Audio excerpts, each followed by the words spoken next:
is Jack McLean. I am your host. And today my guest is Danny Kennedy, the founder of 𝗗𝗗 Fitness and host of the Fitness and Lifestyle podcast. Danny's a qualified personal trainer and strength coach based out of Melbourne, Australia. Throughout his years in the health and fitness industry, he's worked with clients in person and online, ranging from Olympic athletes, celebrities, fitness models, and social media identities. And of course, all people looking to achieve their health and fitness goals. Before we start today's episode, our mission here at Prepare Like a Pro is to empower aspiring athletes and staff with practical knowledge from some of the industry's most inspiring individuals and to strengthen the AFL community. If you like the show, please show your support by following us on Instagram and subscribing on to the podcast. We're on iTunes, Spotify, and YouTube. Welcome, Danny. Thanks for jumping on, mate. Thanks for having me on, Legend. I'm pumped for it. So thanks again. How's it feel being in the guest seat? It's good. I actually enjoy it. I enjoy it sometimes. I definitely, with my own show, I've tried to make it as casual as possible now, so it doesn't really feel too much like a Q&A or an interview too often. But yeah, it's good. It's good just to rock up and chat. Whenever I do guest ones, I always get asked whether or not the host wants, like, if I want the host to send me the questions. I'm like, nah, just let me rock up and let's just have a chat. Yeah, so I'm looking forward to it. I love that, mate. Yeah, I'm looking forward to it too. Well, let's dive in the beginning of your career. At what age did you discover you had a passion for strength and conditioning, personal training? Yeah, from like the very early age, I always played sport. Mum and Dad were awesome in that regard. Like, they let me try my hand at pretty much every different sport I wanted to, and pretty quickly fell in love with basketball and football. Throughout my kind of teenage years, basketball was always the priority for me. Like my whole intention, I really didn't expect to do anything else in life other than to play basketball. So yeah, put all my time and effort into playing basketball. Loved footy as well. Was probably more naturally I don't know if the word gift is a good way to put it, but I probably naturally was better at football, but for whatever reason, I just was really passionate about basketball. So at the age of about 15, I had a basketball coach who pretty much just said, look, you've got to get in the gym and put on some weight and get stronger because you're just not strong enough. And I was extremely skinny. Still feel like I am, but particularly up until the end of school,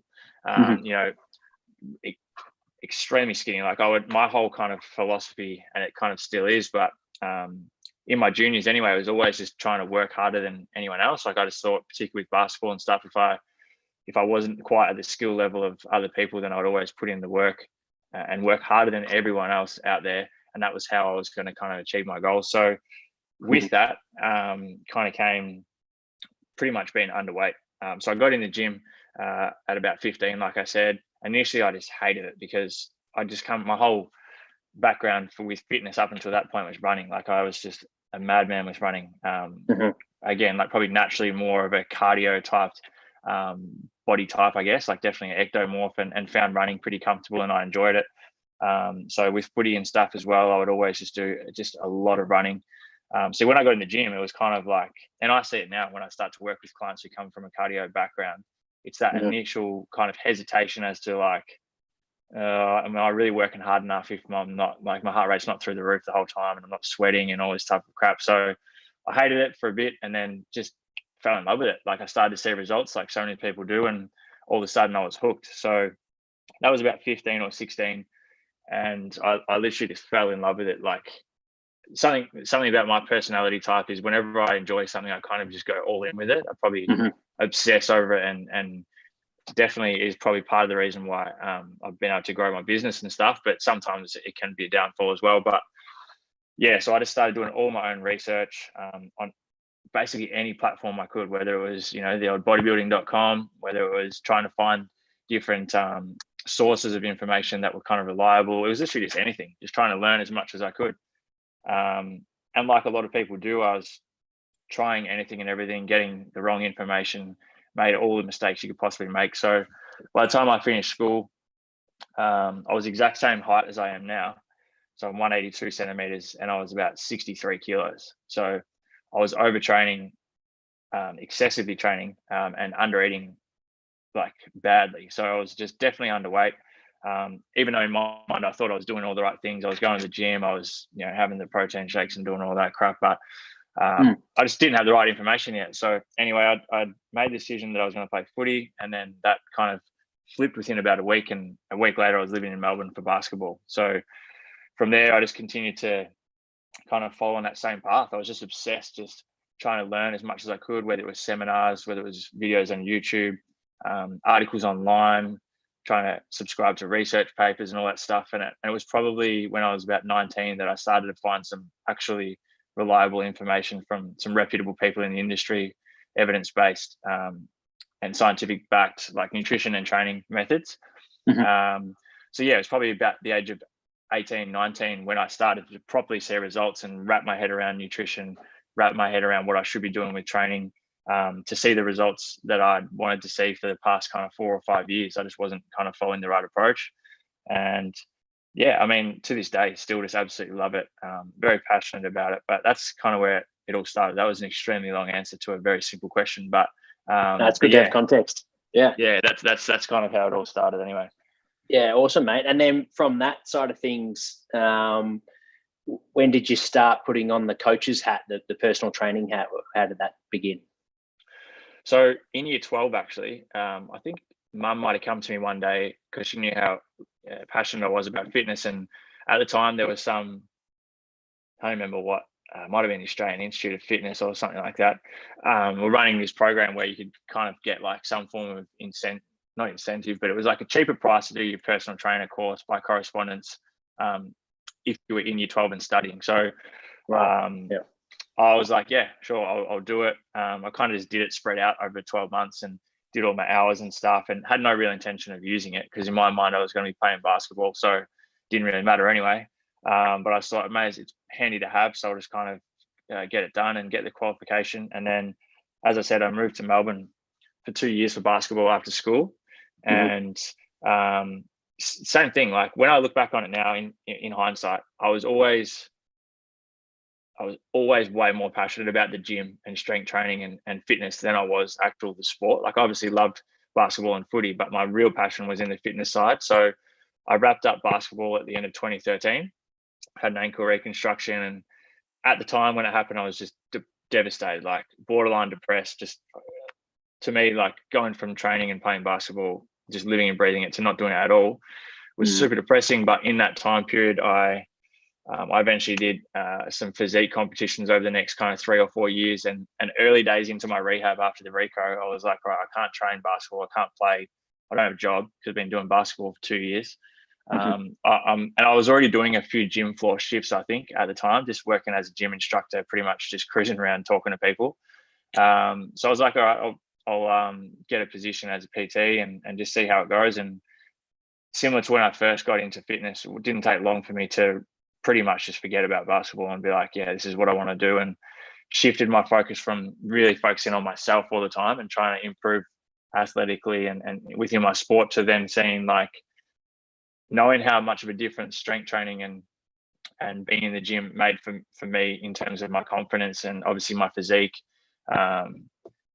Everything all the benefits I saw on myself, I was like, oh, I really want to show other people that they can do this too and help people achieve that goal. So that was 2014 was my first kind of year starting out as a PT, and eventually went on to do some other strength and conditioning qualifications and stuff like that as well. But yeah, like I said, I pretty much just brought the same approach to the business side of things and being a personal trainer and strength coach as to what I did to my passion for actual fitness initially, and just fell in love with it. And you mentioned your parents and the influence they had on your passion for fitness and your work rate, and yeah, chasing your dreams. Were there mentors or people in the industry at this point in your career as you're sort of forging your way that helped you, or did you sort of work it all out on yourself? You mentioned YouTube and obviously doing your own research, but were there any sort of strong influences? I think from face-to-face, like from like a face-to-face contact perspective, the first guy who kind of let me be a subcontractor as a personal trainer in his business was Tory Truitt. He was based out of MSAC at the time, and he kind of just saw how passionate I was, and I really liked the way he went about things. And you know, like I said, although I was doing so much of my own research and study, probably more than anyone else that was already established trainers were doing, like definitely more. He definitely did, especially from a business perspective in terms of how to actually run the business side of things.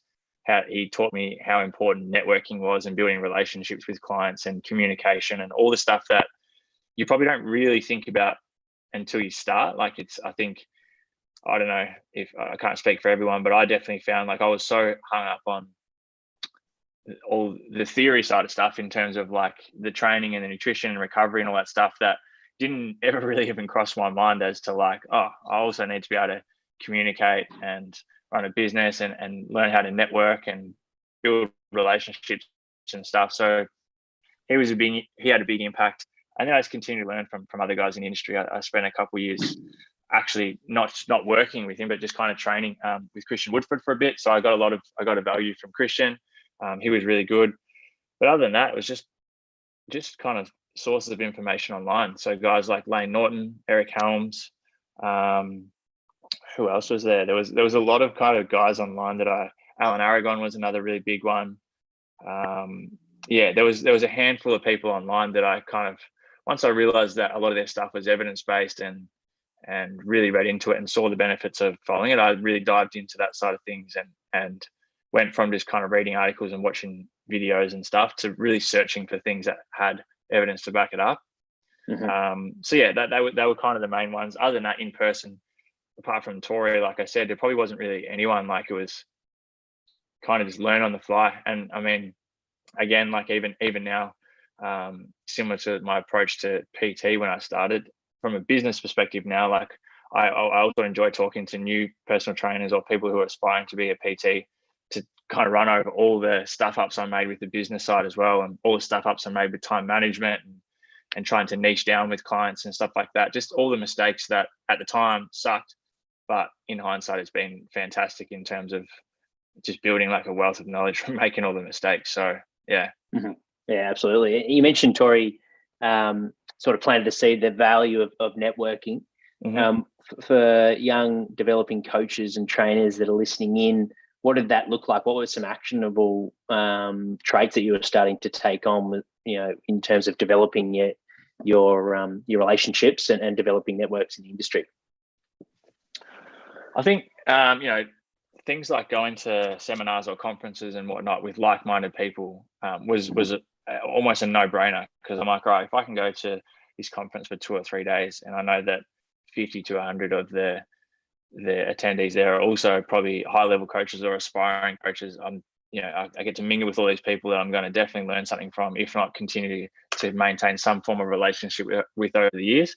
But then even with clientele, like I was very fortunate and still am that a lot of the clientele I trained from day one, because of the area I was training people out of, were a lot of corporate people, people that had pretty significant jobs and had a really big network themselves. So I wouldn't necessarily say intentionally, but like I just tried to build good relationships with those people, and then that leads to an introduction to someone else, or you just try and maintain these relationships over time.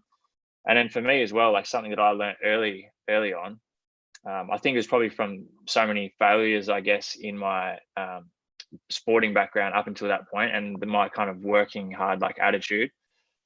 That was something that helped me initially as well, because I was just not afraid I'm not afraid of rejection, failure, or someone saying no.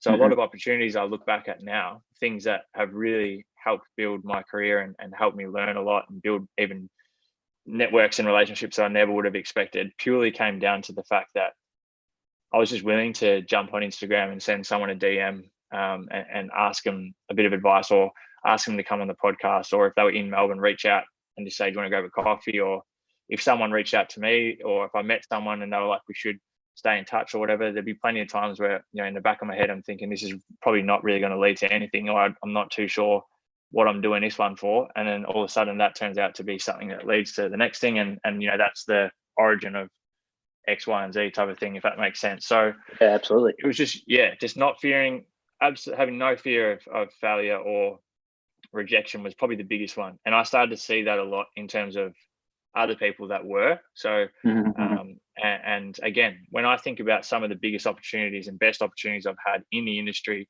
and even outside of fitness, it purely has come down to just taking, I guess you could call it risks, but reaching out to people, or just things that, like, just doing all the little things, and spending time with people, or, again, I know I've said it a few times, but reaching out to people and asking, particularly to offer them value without asking for anything in return, which is, if anyone who tunes into guys like Gary Vee and stuff, they say that a lot now, but I kind of picked up on that super early, and whether or not I'd heard it from someone like Gary or someone else, I can't even remember, but it really was like, if there was an athlete, or if there was even someone like a celebrity or a business person that I thought I could learn from, or I wanted to try and get in that network, it'd just be purely reaching out, just plain and simple, reach out, offer as much value as possible, have some actual interest in trying to help them achieve whatever their goal is, and not go in like, can you tag me in your story, or can we, X, Y, and Z. It's just like, I just want to help, and that's it. And down the track, that's what's led to so many cool things, and that's what led to being introduced to other people, or these type of people, whether it's an athlete, or a celebrity, or just general population, whoever. When people see that you're so willing to offer value and never asking for anything in return, more often than not, they're going to go out of their way to do something good for you. So that was kind of, and still is, my approach. Obviously, you can't just work for free all the time, but certain opportunities, I was like, I'm happy to do this for free. I'm happy to not ask for anything in return, because I know that what it could lead to down the track. So that side of the networking has been massive for me as well. Yeah, I love that. The give first mentality. It's definitely pays dividends. I actually had a client, sorry to cut you off. I had a client. It's actually funny. So this is full circle. So there's this guy, I don't know if you've heard of Tim Reed. He's got a podcast called Small Business, Big Marketing. It's a really, really good podcast for anyone who has a business. I'd highly recommend tuning in. And Tim's a great guy, but I'd listened to his podcast, and I'd actually sent him an email and reached out and basically did what I just said. I said, look, mate, I don't know, I'm not sure what state you live in, but if you're in Melbourne, I'd heard on one of his podcasts he wanted to get in shape. So I was like, I'd love to help you out with your training. Don't want anything in return, blah, blah, blah. And in my mind, I was like, all right, I would love to spend some time with him so he could help basically tear my podcast to shreds and tell me what I should be doing better to help grow it. Yeah. And he replied like 6 months later, I think. It was something ridiculous, like 6 months later. And then a month after that was on email or direct message? Email. So I'm like, you either haven't checked emails for 6 months, or randomly you've just decided to write back. But yeah, and that led to me training him. He tore my podcast to shreds. Since then, he's invited me to come and talk at some of his masterminds, and we stay in touch. And that was epic. So I don't even know what the point of that story was. Yeah, but that was kind of like the ask first. An example. Yeah. An example of how that kind of all works. So like, the fact that eventually I'm talking at one of his events is just outrageous to me. But it doesn't happen if I don't just reach out one day and kind of not really give a crap about whether or not he does or doesn't write back, or says no or whatever. And there's been way more that haven't written back, or that have said no, that haven't worked out. But you just never know when it will. And with something like that, for the business owners that are listening in, is that spontaneous? Do you just have a gut feeling? You listen to that podcast there and then you hear, he dropped something like, that he's interested in working his fitness, and you just strike straight away? Or is it something that you note down and you have a certain amount do you have like monthly goals of how many people you're going to reach out for? Like, how structured is it? How much is it just go with the flow? There's no structure to it. It's just go with the flow. I think, some people like you and I are probably constantly kind of thinking of things we can be doing, to whether it's to improve our craft or our business or the podcast or whatever it is. So it's just kind of like jumping at any opportunities that present themselves. I've got one of my good mates, Mitch Orville, like we're him and I are great friends. And someone literally tagged me in one of his posts, probably in 2016 or something, that he was trying to get help with nutrition. Same thing. I reached out on Instagram and said, look, dude, I'll help you with nutrition. Any training stuff you need, yell out. I don't want anything in return. If you see good results, then awesome. We'll keep working together. If not, sweet. And then, that leads to all this other stuff. And now we're great friends. But that was literally just like, I got tagged in it. I'm like, this may as well just reach out and see what happens and go from there. And then, I feel like I'm talking flat out, but this Tim Reed that I talked about just then, I listened to one of his episodes with this guy, and I just thought this guy was super insightful. I loved the episode. His business was incredible. It's something I'd never heard about before. And I said to Yeah. Tim, hey mate, would you mind just doing it? Because he's based over in LA, and I used to spend a heap of time in LA each year throughout this shitty time of the year when it's winter. And I just said to him, hey mate, can you shoot an email to the guy's name was Steve? I'm going to be in LA for like a month or two. If there's any opportunity, I'd love to meet up with him. And, you know, like a month later, I'm in LA having breakfast with this guy and just picking this guy's brain for an hour and getting to know this guy. He then invites me to an event, and I'm at this event with guys like 𝗗ś Howes and Tom Bellew and Ed Milet and all this type of stuff. Like I think about this all the time. Like none of that shit happens if I don't just go to Tim, which I didn't even have a good relationship with at the time because I'd only just met him. I just asked him something, which, you know, if he said no, he said no, but he said yes. And then all of a sudden it leads to this really cool stuff. So yeah, there's no structure to it. And still, even now, there's no real structure to it. It's just see the opportunity and then just jump on it, but actually taking action on it and not just sitting there procrastinating on it or going, should I message them? Should I not? Should I reach out to this person? Should I not? It's just like, just take action straight away and just do it. And if it works out, it does. If it doesn't, because I say this all the time, if you say, for example, you wanted to do this interview, and for whatever reason, not that this would be the case, but for whatever reason, if you said to yourself, he'll probably say no, or he's probably too busy, or he doesn't want to do this, so I'm not going to do it, because you're fearing me saying no, or you're fearing me kind of pushing it back and not doing it. It's if you don't ask, that's already a reality. Yeah, it's the same result. So if you don't ask me to come on, and I don't come on, it's the same as you asking me and me saying no. So it's like your worst fear has already happened if you don't ask. Yeah, you may as well have a shot. That's my whole approach. Yeah, it's like the worst thing that can happen is that you're going to be the same as what it is right now type of thing. The best thing could happen is you never know. Yeah, that's great. Great advice. A great gem to dive straight into for all the trainers and coaches listening in to note that one down. What about from you mentioned as going back to your career journey for a second? So you're building your business as a personal trainer. I imagine that was doing one-on-ones and group training. At what point did you start to think, okay, I'm going to open my scope and go online? It was pretty early, to be honest, probably 2015, middle of 2015. So like I said at the start, that was the years of around kind of 2013 in particular was when I physically started to see really good results myself, and clearly having been super underweight and whatnot. When people started to see those results, you know, even getting people from back home, like I grew up in country Victoria, so you kind of know most people from home. And I'd be getting messages from people saying like, just asking what I've been doing, or asking for help just from mates with a training program, or help them write a nutrition plan and stuff like that. And I was kind of just doing it thinking like, yeah, sure. That's pretty weird that you're even asking me, to be honest, but no worries. And I was doing it and I was like, oh, hang on, I've had like a fair few people ask. So I'm like, I just might start charging like $20, or I think it was like $15 or $20 for like a nutrition plan and a training program at the time. Because I'm like, I like doing this stuff anyway. And again, it's kind of just allows me to help more people than just being, you know, restricted to how much time I can spend with someone one-on-one. So I started at that, and then over the years just evolved. Like, and that particularly the online side of things has been the biggest trial and error. Like I've gone through so many different phases of the online business to keep not only scaling it, but also just learning on the fly. Like there's been so many changes to how it's structured. Just constantly taking bits and pieces from what I see from other people that are doing it well in the industry. Again, learning from mistakes. And that's how it kind of all started. So it's probably 2015, 2016, I'd say. And that was, like I said, just kind of doing super cheap training programs for friends and family. And then eventually eventually getting a website built, and then kind of thinking to myself, right, I'm going to add this kind of pillar to my business. Yeah. And so you've been in it for about 6 or 7 years, knowing what you now know. What would you do differently? What was some big mistakes or big rocks that you wish you focused on a bit earlier?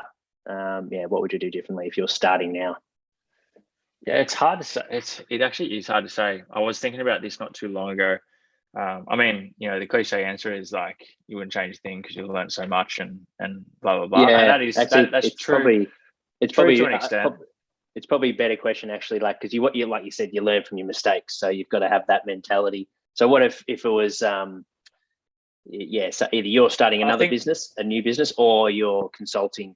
I think for me, I think like I said, over the years, I just keep adding bits and pieces to get it to where it is now. Obviously, when you know what you do now, it's easy to say what you would have done differently. But I think some of the biggest things, and to second that as well, like I started my fitness like Instagram page at the end of 2013, and I can say for sure, like that's been one of the biggest drivers of growth in my business, particularly online, in like the social media side. And very similar to how I approach everything else, it's always been just consistency. Like obviously there's been days where I haven't posted stuff, but I would say, like, no word of a lie, probably 95 to at least 95% of the time since I ever started my fitness page, I've posted some form of educational, or not maybe educational, but valuable content on my social media, which is obviously free, every single day since I started it. So I would 100%, and it's obviously very saturated across all social media platforms now, so it's probably a little bit harder.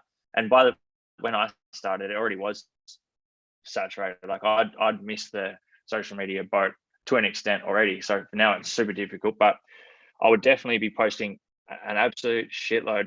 I don't know if you can swear on this, but an absolute shitload of content for free across your chosen platforms. So whether it is podcasts, Instagram, TikTok now, whatever it is, but just posting as much free content as you can, because I think a lot of people are kind of under the impression of like, oh, I've spent all this time and money learning this stuff, so someone should pay me for it. My whole approach is like, again, similar to what we said before, give value without anything expectation in return, and it'll come back. But also people, in my opinion, don't, and I've taken this quote from someone else, but people don't pay for information, they pay for implementation. So my whole approach was like, all right, if I just want to give out that much free stuff that when someone finally decides they want to get in shape, there's no other way that they'd think of anyone else other than me, because I've just continued to give them free stuff over time. So that the next thing, and I wish I had pushed harder on this earlier, is building an email list. Because again, if social media goes to shit or whatever, like you'll always be able to get in contact with your audience. And again, being super consistent with that.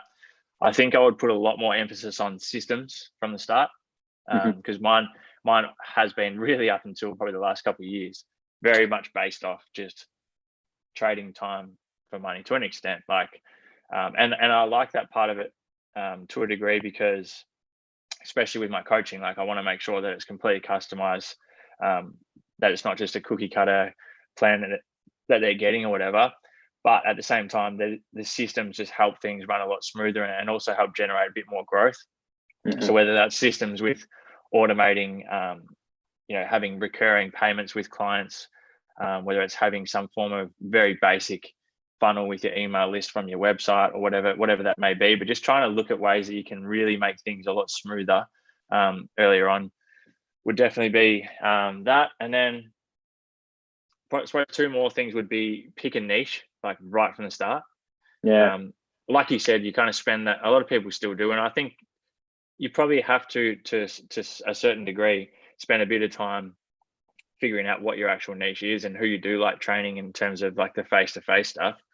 But just once you get to the point where you're like, right, I absolutely love whatever, strength training for footballers in the off season, or strength training for footballers in season, or whatever, training females to grow their glutes, whatever it is. Once you figure out what it is that you really enjoy, just double down on that, because it's very easy to get caught up, especially when you start and you're trying to just make money, you're trying to get busy, you're basically taking any opportunity you can.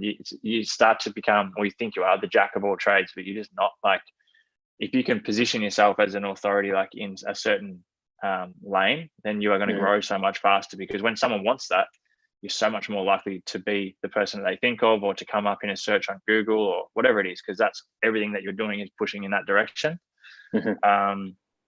So yeah, that'd be that. And I mean, there's so many things, but even things like pricing and stuff as well, like really figuring out what, like valuing your time or valuing your product, and not kind of just trying to go for what you think people are going to be able to.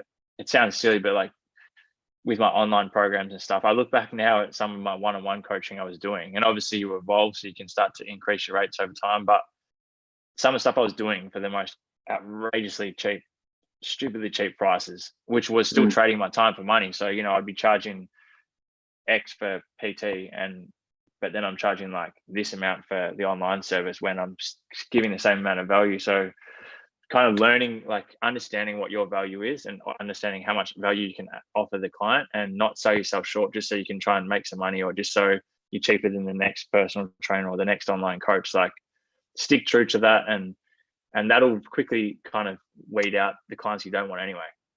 Yeah, massive. Yeah, thank you for sharing, mate. I appreciate it. There's a fair bit to dive into there. You've dropped some good bombs. What about from the business side of things?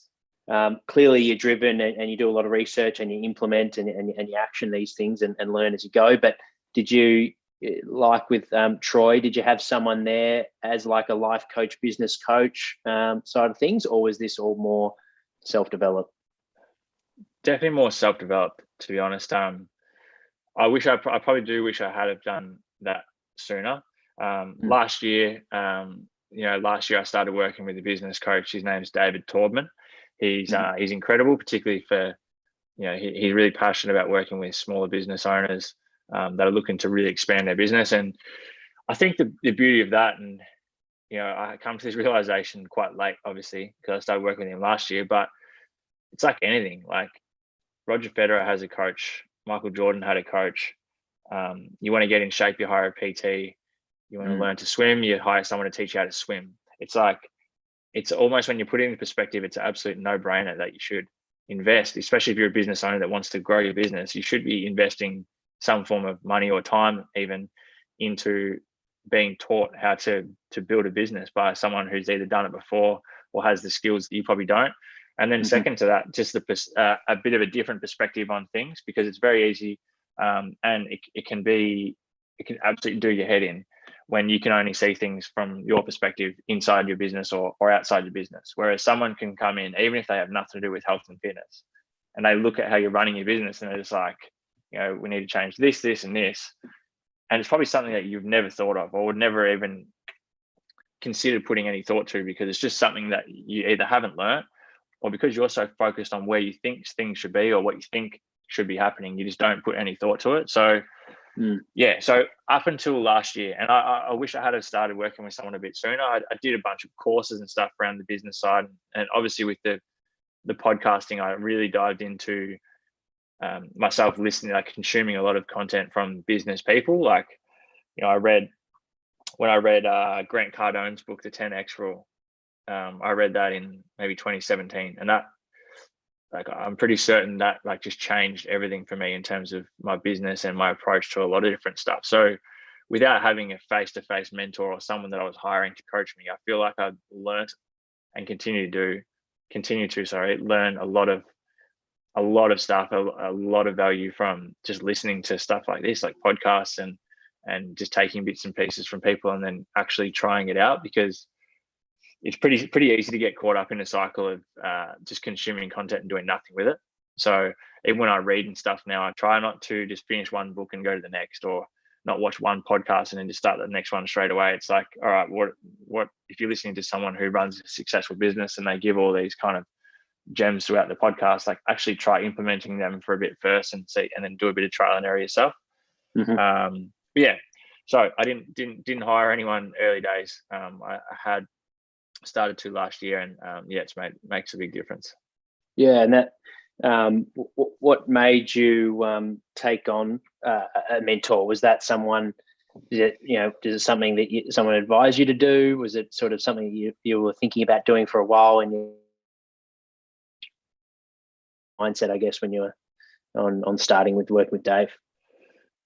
So again, like just having a pretty wide network of different people, whether it's, again, athletes, business people, whatever. A lot of the catch-ups I would do with people, like this one in particular, I caught up with a friend of mine who owns like a pretty big e-commerce company, and he was working with Dave. And every time we would catch up for coffee, me and this guy, we would just pretty much talk about business the whole time, just kind of trade stuff, like stories or bits and pieces about what we were kind of both doing within the business at the time, what we're struggling with, the sticking points, what was working well. And he mentioned a couple of times, like, look, mate, just have a chat to this guy. Since I started working with him, the business has gone through the roof, or like I'm now really having like different a different view of certain things that I just never put any thought to before, and it's made a big difference. So I was like, yeah, sure, let's do it. So yeah, reached out, had a bit of a chat with him, and then off we go. And is that something that you do once a month? Is it, what's the frequency like, and how does it sort of work for someone that hasn't worked with a mentor before? Yeah, I'm sure a lot of business coaches structure it quite differently. So with Dave, he was really good. We're at the moment we're on a bit of a break at the moment, and I'll be starting back up with him soon. But we spent all of last year in particular, while we had more time over the last year or so with the lockdowns and stuff, like we'd catch up once every 2 weeks. Mm-hmm. We would spend probably 2 to 3 hours together and just completely just dive into everything. And he would pick it all apart, and he's awesome. Like, he sends me back a bit of a debrief of what we just spoke about, kind of takes a bunch of notes while we're chatting, and basically just lays it all out for me, exactly like how things are at the moment, the things we're working on. Then he would usually give me a bunch of tasks to go back and put some time into over the coming weeks. So then by the time I go back, we kind of have some updates on where things are at. So it was really good, and it kept me accountable. It's just like working with a trainer. Like, that was probably the biggest thing for me, is it was like, all right, I've got 2 weeks until I catch up with Dave again. I can still work hard and do all the stuff that I've been doing, but there's a reason why I'm having these like blockages, or there's a reason why I'm not able to pass this next kind of point in the business. And obviously he's giving me tasks and stuff to do that are going to get me there. And a lot of the stuff that we did, which sounds pretty silly, but it was really uncomfortable stuff for me, because obviously it was the things that I hadn't done before, or I either purposely just ignored, or things that I didn't think were necessary. And now all of a sudden he was really pushing me, and he's great. Like, he'd just randomly call me up and just end up talking for like half an hour about something to do with the business, and just being there as well. If I was looking at doing a deal for the podcast, or if I was looking to negotiate a contract or whatever it was, he'd just be like, just give me a buzz and send it through, and we'll have a chat about it, and then go from there. So it's just good to have that accountability and someone there to bounce ideas off, and again, just to keep me accountable as well on the days or weeks where I really just couldn't be staffed, or if I had other stuff going on. It was just a matter of like, all right, this is a priority, get it done. Otherwise, next time we catch up, it's like, I'm going to be asking you about it, and if you haven't done it, then in the end of the day, it's my loss. I'm paying this guy to help me, and if I'm not doing the work, then I'm losing. I can't even know what I'm trying to say, but it's my fault if I'm not doing the work. Yeah, 100%. And you mentioned the importance of consistency, how you're posting pretty much since 2013, I believe, daily, and providing value for someone that's starting out and feels a bit unsure on what value to provide. But early on, when I'm sure it's quite easy for you to do now, but early on, what were some ways that you could, I guess, get creative and work out what content you needed to post that was going to be valuable for your audience? In my opinion, I think it's like, there's a bit of a fine line between quality and quantity with content. I think sometimes it is super important to have really good quality content, but I think a lot of the time, particularly when you're starting out, it's just quantity. It's just putting out a lot of content. So I literally, even to this day, I kind of think to myself, or if I get a question on social media about something, I'll usually screenshot it or put it in my notes. If I'm with a client and they might be going, all right, let's see, I don't know, is it bad to have carbs right before bed or some shit? And I'll write it down in my notes and come home. I might write an email on it, or I might literally record a podcast on it or whatever. And if you don't have the luxury of already having a client, a database or whatever, just literally think to yourself, all right, who's your target client and what do they need to know? And for you, this is the thing that I found a little bit difficult initially as well. Is like, for me, I'd be like thinking, this is the most simple shit ever. Like, surely everyone knows this, but they don't. Like, you spend all this time learning this stuff. Like, how many reps should I do to build strength? Like, that's a good question to answer, because a lot of people don't know. Or how do I figure out how many calories I need? Or should I be stretching before I train? What all these simple questions, because it's usually the more simple stuff is more relatable. Like, you think about putting together this amazing quality content, putting all this time and effort into this stuff, and no one really gives a shit most of the time. Whereas, like, I'll put up a video. I did one, like one of the most engaging ones I've had over the past month. Literally, it was just like me doing a selfie video talking about mistakes that a lot of females tend to make in terms of wanting to look a certain way. and some alternatives or substitutes for what they may or may not be doing already, and what I think is probably a more optimal approach. It takes me 60 seconds to record it, post it, and it gets like the most engagement out of any of my content for like a month. So it really does just come back to just keep it as simple as possible, because there's always going to be someone that needed to hear that, or there's always going to be someone that will take value from it. And if you can just have the mindset of like, if it, just one person takes value from every bit of content I post, then I'm doing my job. And you know, and not trying and not worrying too much. Like, it's easier said than done, in terms of not worrying about how big your following is or how big your audience is and whatnot. But you know, you think about, say you got 300 followers. Like, imagine standing in a room in front of 300 people telling them about how to bench press or something like that. You'd be overwhelmed. So whereas on social media, for some reason, and obviously with these shit algorithms these days, not 300 people aren't going to see it, but just go into it with that perspective of just trying to help one person every single time you post content. And it's just what people want to know. It's not like the craziest, most fascinating stuff. It's just very basic stuff, and be consistent with your message too. Yeah. Like, don't kind of just go like, oh, what's trending at the moment, I'll talk about this shit, or what's everyone buying, or what's the newest fad. It's like, no, just like figure out exactly what your philosophies are, stick to your message, and just be consistent with it. Like, I'm saying stuff in my post now that I was saying in 2014, and people are still interacting with it, or it's still getting responses from people going like, oh, I just made this change last week and it's helped a lot, or I didn't know that, and stuff like that. So every time you put out content, it's just like thinking about, all right, well, what would someone that wants to achieve this need to know to do that? Not thinking like, I wonder if my 500 followers want to know this, because it doesn't matter if they want to know. If 500 of them want to know, if one person does, that might be your next client. Yeah, it's great, and I like that approach that would resonate with a lot of coaches, I reckon, that maybe are new to the social media, and it might be intimidating, but they're coaching a lot of people, and no doubt they're getting questions every session. They might be doing 40 sessions a week, to actually note those down in a journal or screenshot them in your camera and record them and answer them just how you did with your client. I think that's really good. That's something that, no doubt listeners can take on. You mentioned the importance of, and something you wish you did earlier, of owning your niche. That's probably equally a challenging task for a lot of coaches. Like you said, when we start in the industry, you sort of become the generalist just naturally, because you just need to build a business and to help people with weight loss, help people with muscle gain, males, females. You might be helping people of all ages. And then as you grow, you start to work out who you love to train, what are you most passionate about. At what point did you recognize that you started to sort of niche down? And how did you come to that realization? Did it come to you naturally, or was it something that you intentionally made to the point where you're like, maybe you started saying, look, I don't work with, you started referring people on that had certain goals, and you only worked on people that were specific to your niche? Yeah, it was probably a couple of years in. Like I said at the start, I was just doing anything and everything. And a lot of it I wasn't enjoying, but it was kind of like, oh, I want more clients, I want to be busy, so I'll just do it. Whether it was group training with corporates, or whether it was whatever, like taking it, like I love boxing, but like I don't really enjoy training someone for boxing really, like at all, like a little bit, but not that much. So I was just doing sessions like that, and I was kind of going like, oh, I want to make sure that when I go to work, when I look at the clients I've got for that day, every single one of those sessions I'm genuinely excited for and looking forward to. Not like early days, I'd literally be like looking at the day and I'd be like, 2 o'clock, 3 o'clock, and 5 o'clock.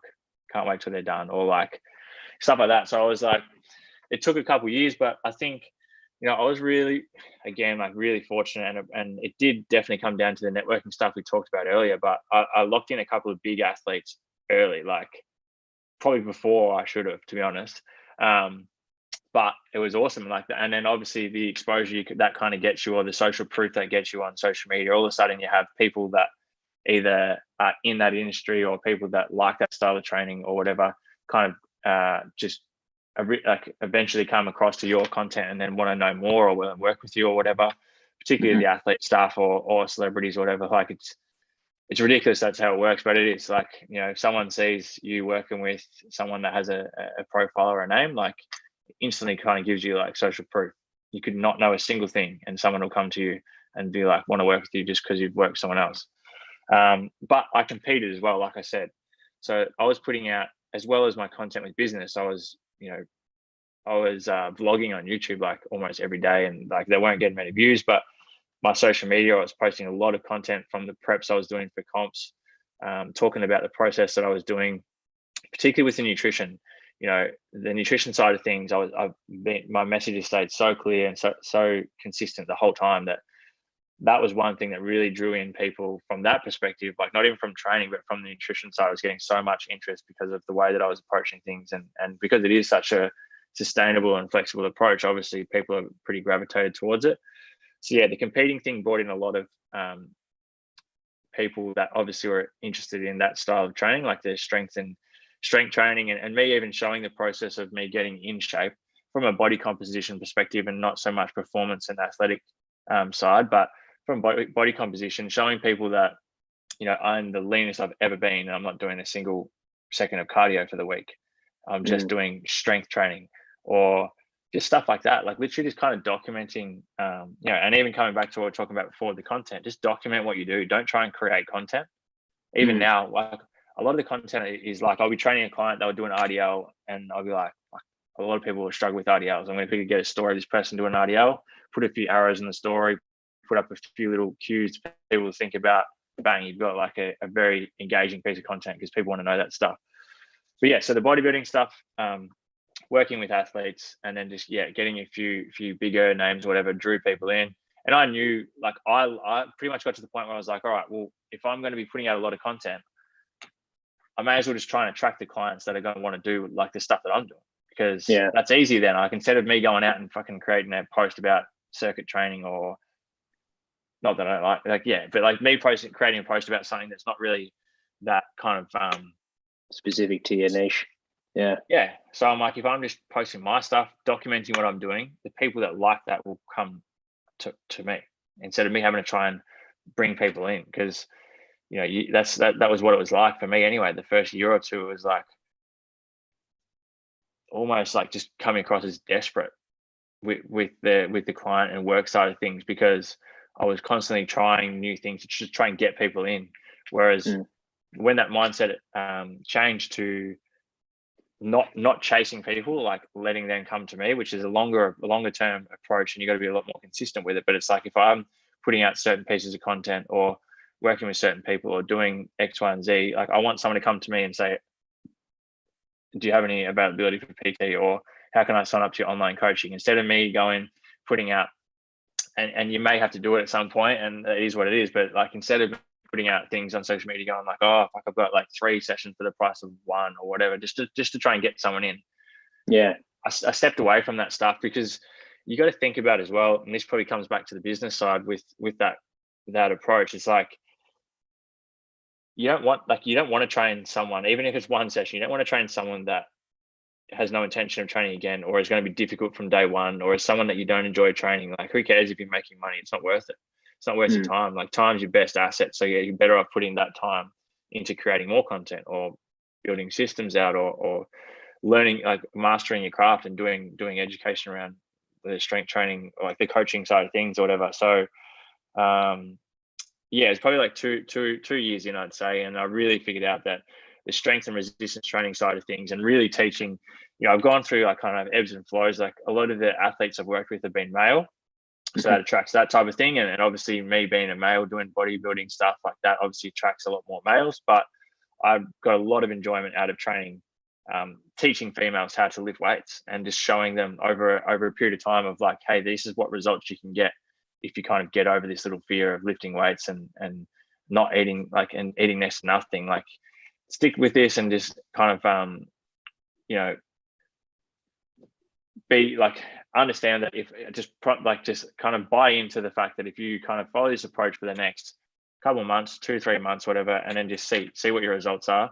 And then once I started getting results for a lot of girls, like, obviously you start to get more, because people are seeing firsthand like what others are doing, and again, just documenting that journey brings in more. So I definitely didn't niche down super specific initially. Anyway, it was more so just like, all right, strength training pretty much, and obviously doing some forms of conditioning and whatnot, because I loved, like, when I started my whole, initially I was like, I just want to be a strength coach for a footy team. Like, I wanted to be a strength coach for an AFL team, and I did some off seasons with footy teams early on, not AFL, but like in the VAFA, and I kind of like, I realized pretty quickly, I'm like, I don't enjoy this. Like, this is not what I like. I love working with athletes one-on-one, or I like working with like a very small group of athletes that's very tailored and specific, or more, or even better, like working with just one person. It doesn't have to be an athlete, but someone that wants to really learn this and that I know is going to stick to it and that they actually want to be there. So that's how it kind of niched down. It kind of naturally happened, I guess. Yeah, that's great. And thanks for sharing the process, that it's not something that happens overnight, so people don't need to force it by the sounds of it. You sort of got to feel things out and explore. The going into back into sort of your career progression, so you got into the online game pretty early. You mentioned Instagram and how important it is to build a social media following, and how competitive it is now. For those starting out, maybe they're studying, they're just doing their certs, and they've got their personal account, they haven't got a business account set up. Would it be, doubling down on TikTok? Is it YouTube Shorts? Like you said, there's so many options now. Where would you go, and how many would you focus on, I guess, at once? Yeah, I think first one would be email list. And even if you've got a small email list, start figuring out whether you want to send out one a week, one a month, to a week, to a month, every day, whatever. Be consistent with that. I think that's kind of like, should always be a staple, is keeping some form of consistent communication with your email list. It's hard to tell at the moment, man. Like, I'm posting like a decent amount of content on like TikTok, but there's only been like a few that have got super high engagement, and the rest are pretty average engagement. But I'm just kind of staying consistent with it, because I feel, even though the content I'm putting out is valuable, the style of content that goes really well on TikTok is not definitely doesn't really suit my style of like, it's more entertaining stuff. Yeah. So on that point though, I think it's really important to figure out what style of content you relate the best. So is it podcast? Is it talking to a camera on YouTube? Is it putting out infographics on Instagram? And figuring out what you're good at, and then doubling down on that. Like, because if you're shit at talking to a camera, you can get really good at it over time. But if it's something that you have no interest in or no passion in, then that shows. Whereas, if you're someone who loves talking on a podcast and you're good at it, then you're way more likely to get higher engagement and do better in that thing. So although it's important, I guess, to have multiple platforms where you're putting out content, I think you've also got to be careful of not just trying to put out content on like 10 different platforms just for the sake of it, when all 10 platforms are shit.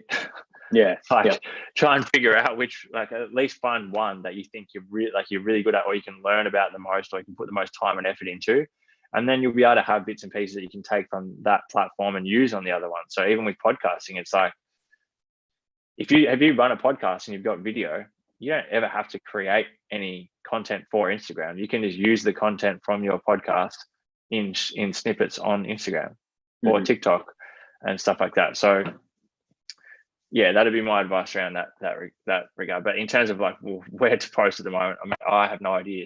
If you know, or if anyone listening knows, let me know, because the engagement is all over the place at the moment with pretty much all the platforms I'm finding. Apart from podcasting, really, podcasting is pretty consistent. Kind of email list will always be relatively consistent, but in terms of Instagram and TikTok and stuff, it's who knows. Trial and error. Maybe Facebook will make a new rise. Maybe, who knows. Go back to MySpace or something. MySpace. What about challenges so far when you look back on your career? What has been a major challenge, and what did you learn from it? How did you grow from it?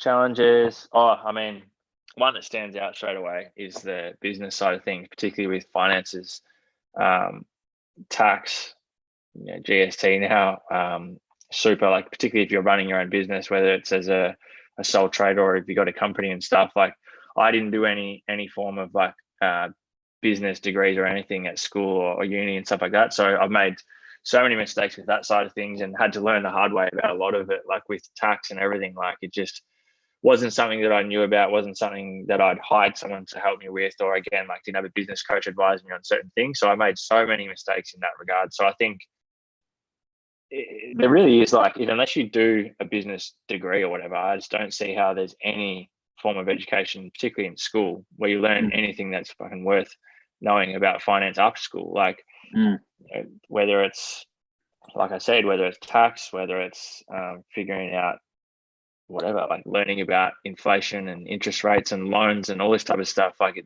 everything in that regard was completely foreign to me. So made a lot of mistakes in that regard. So that was something that definitely has been a massive challenge. The other thing would be,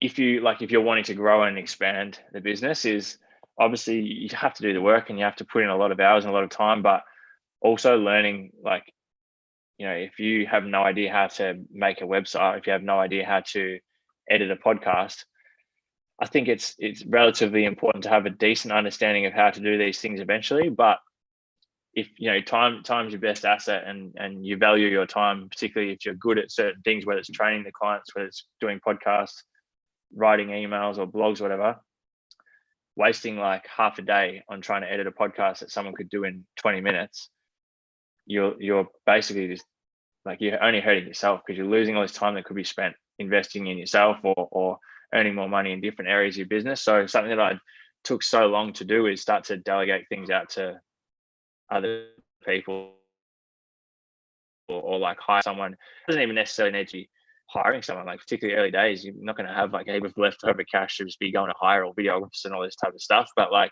just starting to figure out what you're good at within the business, and the things that you're not good at, like I said, learn them to an extent.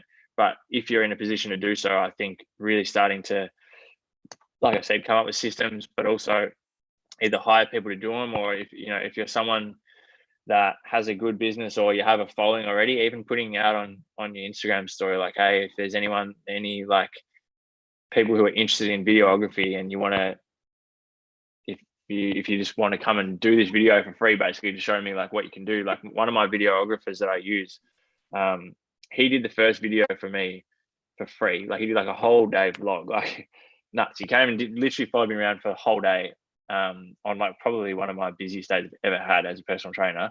Put together the most incredible video. And after that, I've ended up hiring him so many times to come and do video work for me, because I was like, all right, well, if I want to get really good content when I'm doing this type of stuff, instead of sitting there trying to figure out how I can video or coming out with this shitty content or trying to create it or whatever, I just get someone who's good at it, that knows how to do it super well. And that time spent that I would have spent trying to edit all this stuff or trying to figure out how to learn how to do it can be spent training clients, or again, learning new things or whatever it may be. So I think that, and it can be hard to do, particularly if you see your business as your, kind of like your baby. It's like, it's hard. Sometimes you feel like, oh, no one will care about it as much as what I do, and they probably won't. But you'll be surprised at how much quicker things can grow if you start to look at the things you're really not good at, and when you can, if you're in a position to do so, kind of palm them off to someone else. Yeah, that's great advice. And what about highlights of your career? What's something that you look back on fondly? Obviously, you've got your own podcast. There's launch date there, training celebrities, training professional athletes, competing yourself in shows. What's something that you look back of, I guess, and feel proud? I don't really know, to be honest. Like,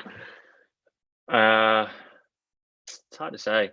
I think it's on a very smaller scale, but something that I just thoroughly enjoy is anytime I get a message or an email from someone who's listened to the podcast or read emails or content on social media, and just simply just saying that they took a heap of benefit from it, or like, it's changed their life from hearing this one thing. That's always super rewarding, because there's always, particularly early days, always weeks with the podcast or social media where you just literally think to yourself, like, I'm just wasting my time. Like, no one's even seen or hearing this stuff. And, messages like that are really good. But I was really fortunate to do, so 2017 and 2018, I did a sled push challenge for 24 hours, just push a sled for 24 hours.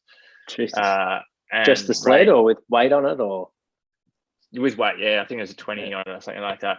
Yeah. But both years raised, like, I think in excess of like $20,000, which went directly to Beyond Blue. So I'm a really big advocate for mental health and headspace and mindset and all that type of stuff. So that was awesome. Like, obviously it was an epic physical challenge, but and accomplishment, but more so just like knowing that it was just going to a good cause, I guess. And massive. And so that were things I'm like super proud of. But I don't know, that's probably one thing I struggle with. I don't really, even if I do something that's, you know, good, or like achieve like a goal or whatever, I probably don't spend a great deal of time kind of sitting there just lapping it up or like thinking about how good it is. It's always, and I'm assuming you'd be the same, it's kind of like, all right, what's next? And there's always something else afterwards. So yeah.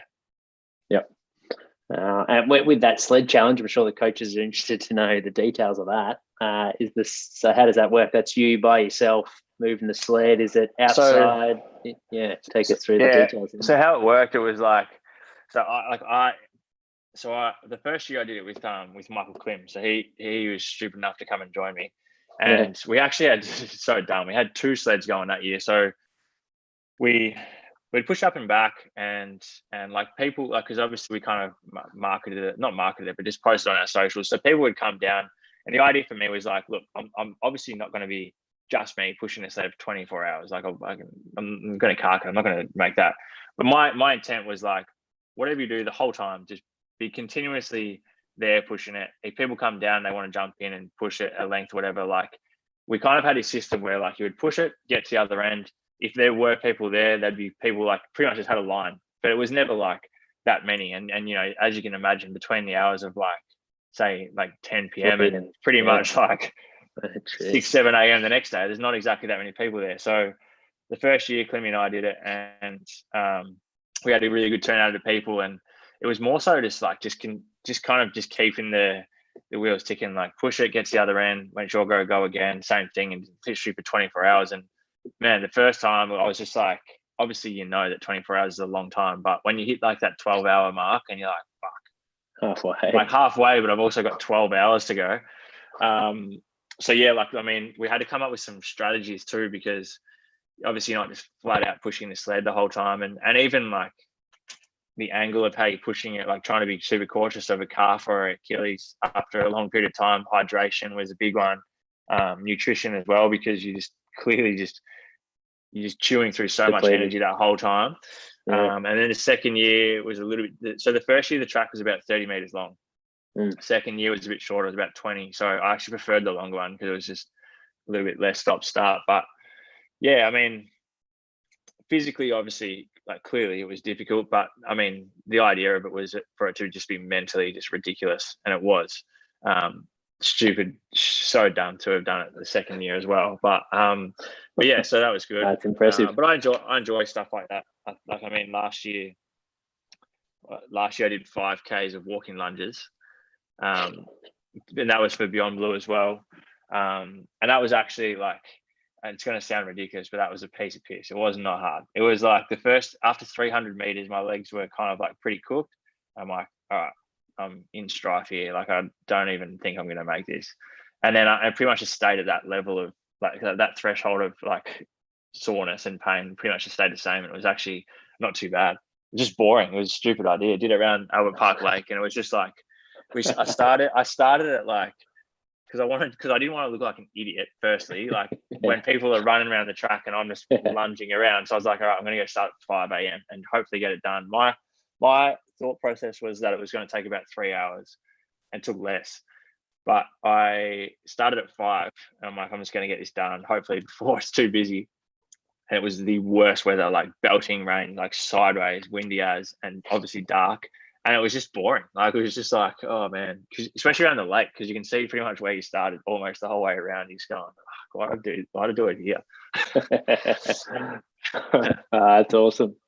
Love that. Great cause, of course, as well. So it's fantastic, mate. We'll move on to the personal side of the podcast to get to know Danny segment. The first one is, do you have a favorite life motto or quote? You've mentioned a couple throughout, but is there one that really stands out? Doesn't matter if it isn't. Yeah, I've got one on my arm, actually. The first tattoo I ever got is that those who endure will conquer.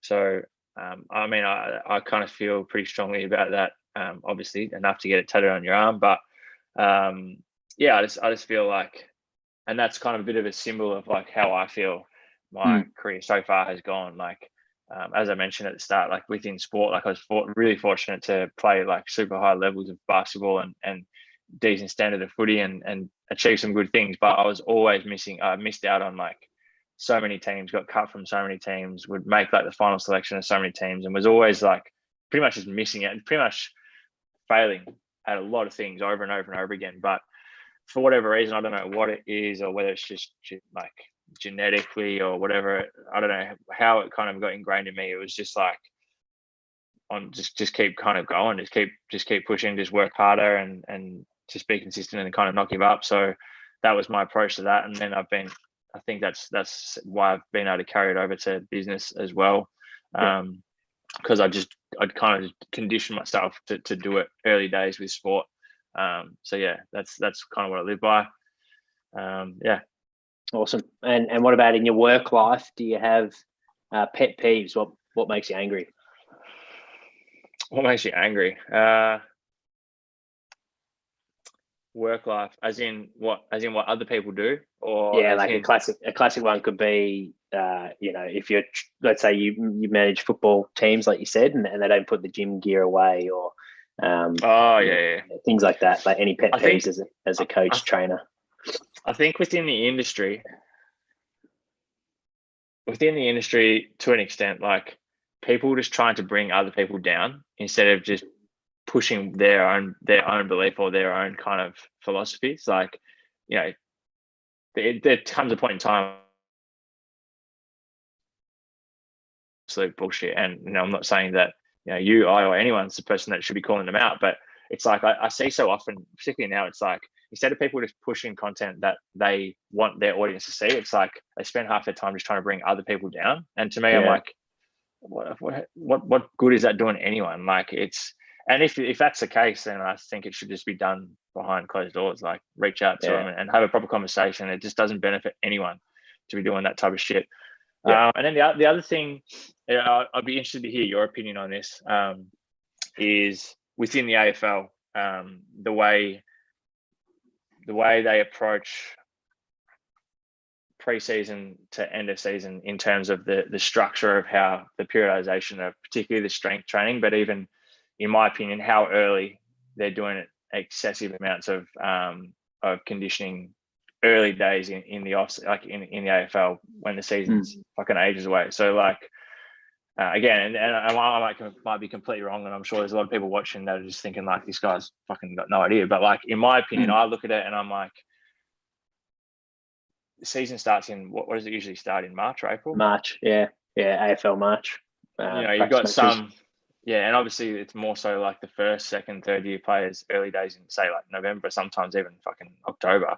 But like say November, December, you've got players doing and clubs doing like absurd amounts of conditioning and kilometers on the legs per week. Particularly, I'm not too stressed about like doing the conditioning early, but like to me, it makes no sense to be doing absurd amounts of kilometers, certain amounts of conditioning like on legs, like pre-Christmas, right? And then they give the players a break for 1 or 2 weeks, come back, and then for some people that are serious and professional enough, they keep it up. Then others come back and they've got to they've taken a couple steps backwards, they build back up again, and then you got the full season to go as well. And then the off season is usually quite short as well. I'm like, fuck, man. You look at how many hamstrings and soft tissue injuries get done, or you look at how players burn out throughout the season. And I mean, you have to allow enough time to get conditioned enough to be ready for the season. But even the style of the conditioning, I think it's getting a lot better now in terms of a lot more match simulation and stuff in pre-season. But it's just interesting to me where you get to the first practice game and the players are blowing up after the first quarter. I'm like, you've been fucking doing conditioning since November. Like, obviously there's a bit of something's not right, like in my opinion, but that's how I feel. And I think the other side of that would be so I'm sure each club's obviously a bit different depending on who's running the strength and conditioning side of things. But I see some of the programs, and this is not just football, but I work with some guys from like I won't say team, like I kind of just did, like professional soccer teams and other sports, and you look at their strength programs and you're like, what the fuck is this? Like, what is this? Like in season or like off season, they do this, get them really strong and durable, and their endurance and everything's great. And then the season starts, and all of a sudden, all they're doing is like prehab exercises and barely doing any. And they drop in all their loads, and in terms of like the intensity goes right down, and they're just doing a heap of volume and kind of just management stuff, and then you see all these soft tissue injuries and hamstrings and all that type of stuff. And to me, it just makes sense for that to happen, because I'm like, use it or lose it. Like, if you're kind of not using that strength and neurologically you've lost that conditioning, like there can't be surprise as to why some of this shit's happening. And I think, I don't even know how we got talking about this, but within the AFL at least, I think it's just because it's such high stakes. It's probably just like, again, I could be wrong, but I just feel like people are just probably afraid to step outside the traditional way of doing it, in the fear of like pretty much getting stacked. Or if it doesn't work, absolutely. Or if it doesn't suit with like, the high ups, which are often people who are been in the system for so long and they're just used to the same way every single time. I don't know. It'd be interesting to see anyway. It'd be interesting to see a bit of a case study of it done completely different, or, spending pre-Christmas, a lot of the conditioning off legs and a lot more match simulation without too much it's like I said, it's a lot better now, but without some forms of like kind of pointless conditioning and running, and just see how it goes, or just tinkering around with keeping intensity a bit higher with some of the bigger lifts throughout the season. Maybe not as much volume, obviously, well, definitely not as much volume, but keeping the intensity a bit higher, particularly on those bigger compound movements, and seeing the difference in how many soft tissue injuries and stuff happen throughout the year. But yeah, like I said, I don't even know how we got to talking about that. But, yeah. I completely the big points that I'm taking from what you're saying. I think that's sort of where the industry is going, is recognizing that if we don't continue to push the stimulus, then athletes are going to decondition and then be at risk, because the game is so brutal that it can't just be all in pre-season and then now you just play a game on the weekend and play for the next recover all week. 6 months. yeah. So it's definitely the resilience gets thrown out a little bit more, but pushing physical resilience and it's stuff that I know has been quite popular in other sports like English Premier League and NBA, like LeBron James and these guys that are just continually rock up and perform at the highest level for so long. So I think there is a lot more confidence that the body's pretty incredible what it can do, as long as everyone's buying in. And I'm pretty sure that's probably what the better clubs are doing, is it's not just the S and C's, but it's actually the medical team, the coaches, the leaders, and everyone's buying into, like, if we push, and safely and smartly, that it's actually going to make us better for it.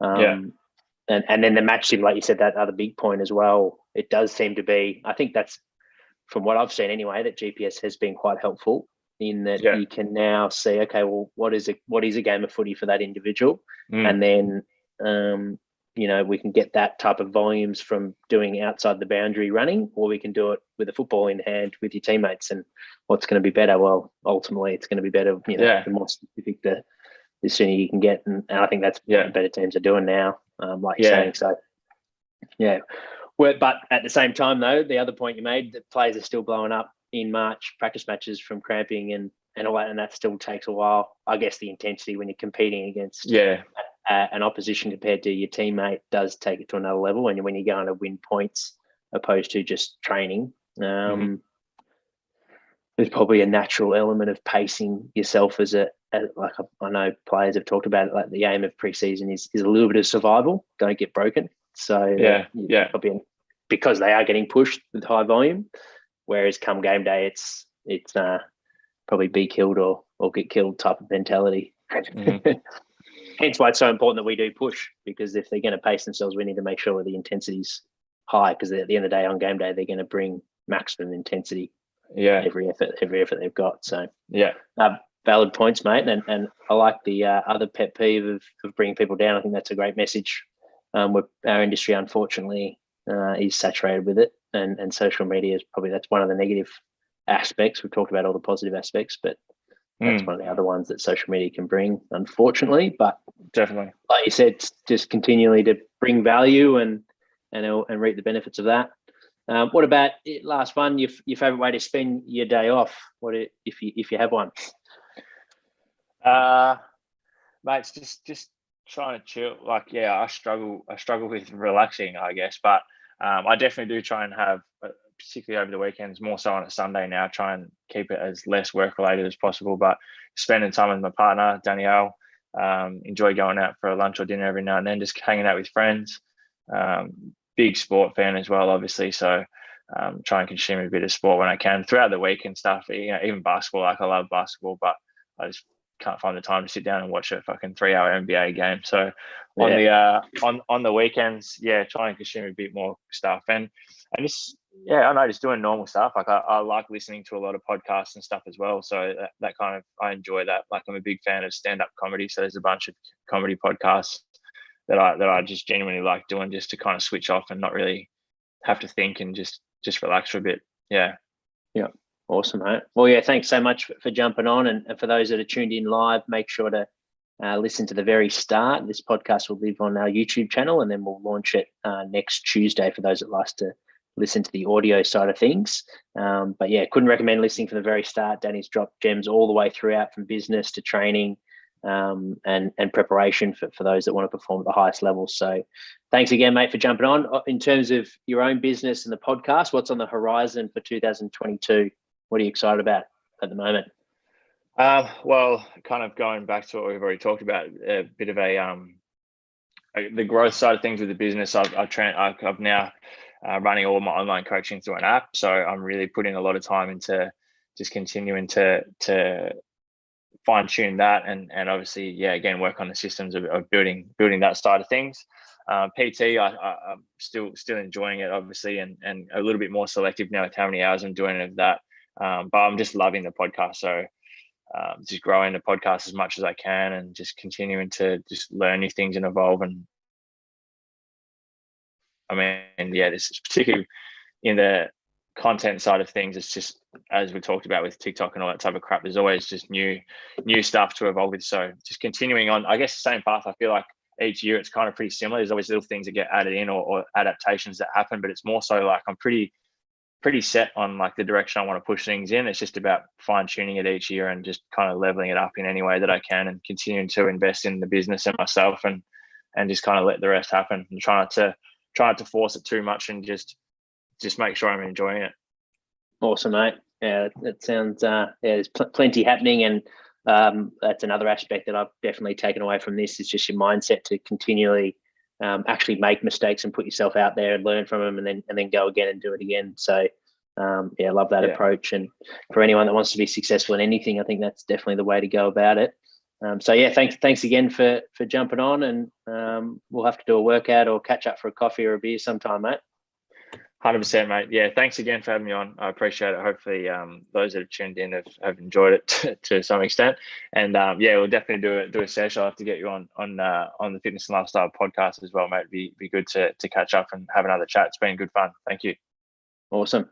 And our next live chat, guys, will be with Strength and Power coach Shane Leanne from the Sydney Swans. So you can tune in. That's next Wednesday, the 6th of July at 1 p.m. I'll see you guys then. Thanks again for listening. Cheers again, Danny.